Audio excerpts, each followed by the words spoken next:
प्रवासी भारतीय दिवस पालन अवसर में पुरी कोणार्क और कटक बुलवाक आसवे प्रवासी भारतीय एथपाई किभଳି पर्यटन स्थली गुड़िकर बंदोबस्त चली तार तदारख कर गृह और नगर उन्नयन मंत्री डॉक्टर कृष्णचंद्र महापात्र। तदारख बेले मंत्री सहित बारवाटी कटक सदर कटक विधायक जिला प्रशासन अधिकारी माने उपस्थित रही। कटक सहर silver city boat club Cuttack Chandi मंदिर बारवाटी दुर्ग भली 8 ରୁ 9 पर्यटन स्थल को प्रवासी भारतीय माने बुलवाक आसवे।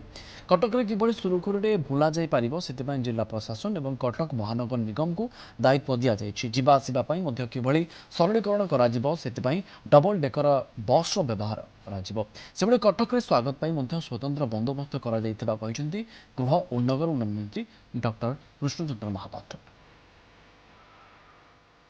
आज आम समस्ते विधायक गण एवं ऑफिसर्स माने एवं आम आज आसी विभिन्न स्थल को गलु देखिलु जमती सेठी प्रवासी मानकर कौन असुविधा न हुए जेहेतु हाँ प्रस्तुति आहरी बाकी रही त्वरान्वित गति करने आम निर्देश देचु जे भाव में प्रवासी भारतीय माने जेबे आसबे जमती से कौन असुविधार सम्मुखीन न करती एवं तांको जमती सुविधा हो पारे एवं जहाँ जहाँ आमर एठी अच्छी ताको जमती सुंदर भाव में से परिदर्शन करि पारंती।